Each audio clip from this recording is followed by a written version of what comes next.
Welcome to Gab Sessions with Stephanie Marie, aka Gabby. This is a space where we talk business, growth, and the messy middle of entrepreneurship, with a little real life mixed in. Every week, I'll bring you clarity, confidence, and momentum to help you create your version of success. Grab your coffee and let's dive in.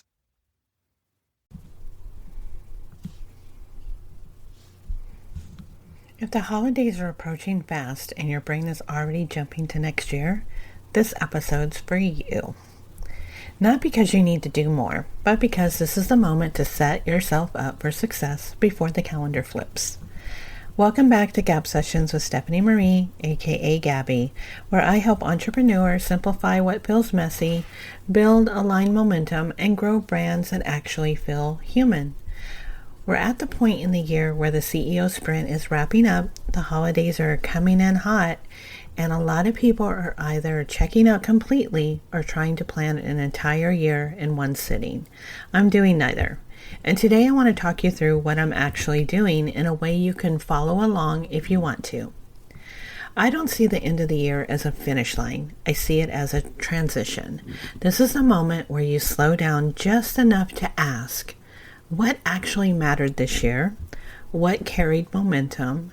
What felt heavier than it needed to be? Before I think about goals, launches, or what 2026 is supposed to look like, I intentionally step out of reaction mode because clarity doesn't come from rushing, it comes from creating space. So this is where you get everything out of your head.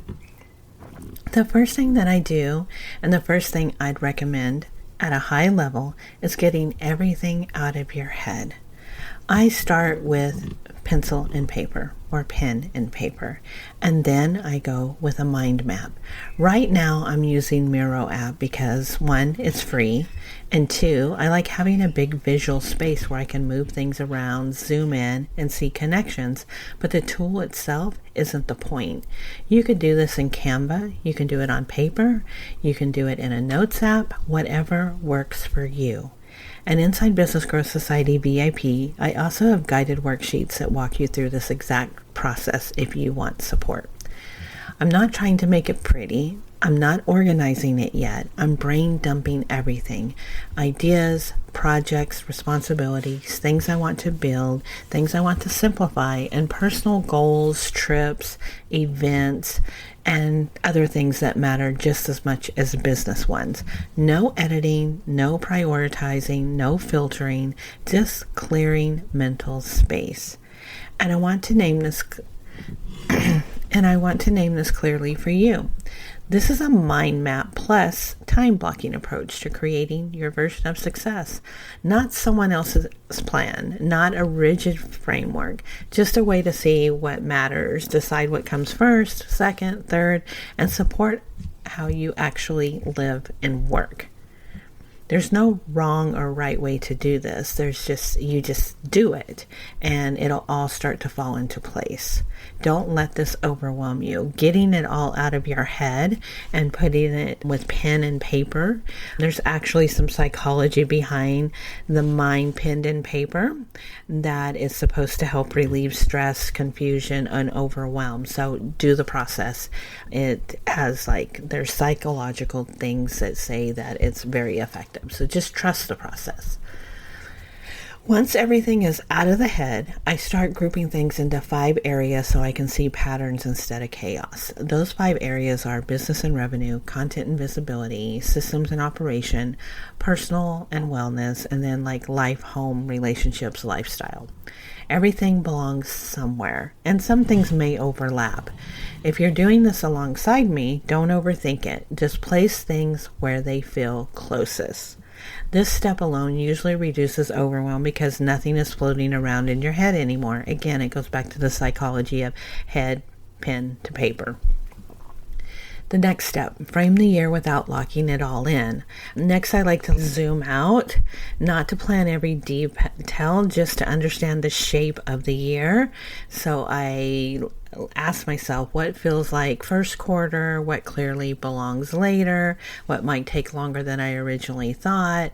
Some things will stretch across months, some ideas will evolve, and that's okay. This isn't about control, it's about awareness. You're creating a container, not a contract. So I kind of spread everything out at a high level into 12 areas, okay? And then I focus on bringing it into quarterly and focus on the next 90, like the 90 day segments, and loosely map that out. And then I focus on the first 90 days into deep detail. Even though I map out the year, my real focus is the first 3 months. That's where the momentum is actually built. So I ask what needs to happen in Q1, and then I loosely structure Q2, 3, and 4. And when I say loosely, it's pretty solid, but we always have to be flexible for overflow, or what if we get things done faster than we thought in Q1?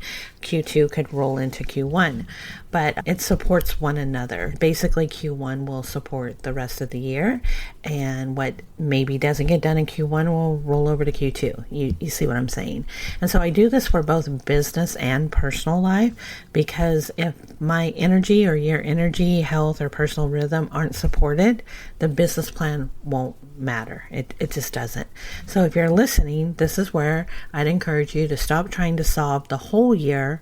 Just loosely map it out and then focus on the next 90 days, which would be Q1.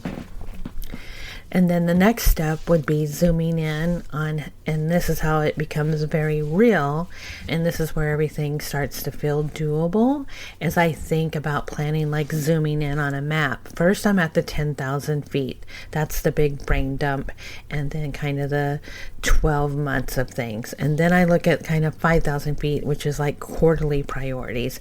And then 1,000 feet is the monthly focus. And then finally, ground level is like weekly plans and time blocks. So this is how I turn a big picture vision into something I can actually live 1 week at a time.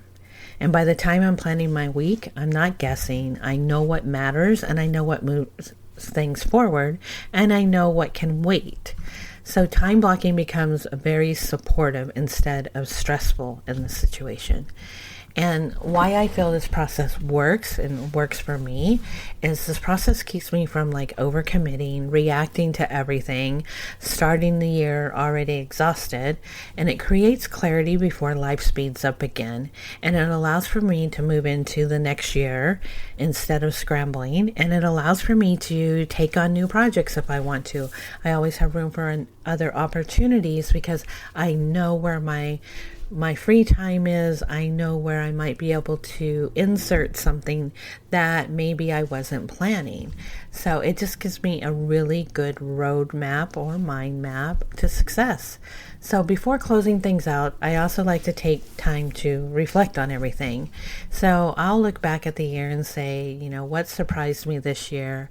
What worked quietly that I don't want to abandon or change? What do I want less of? What do I want more of in business and in life? What maybe worked that I didn't see that it was working, but it really was working? Or what didn't work at all? So it helps me make better decisions moving forward by looking at all the data.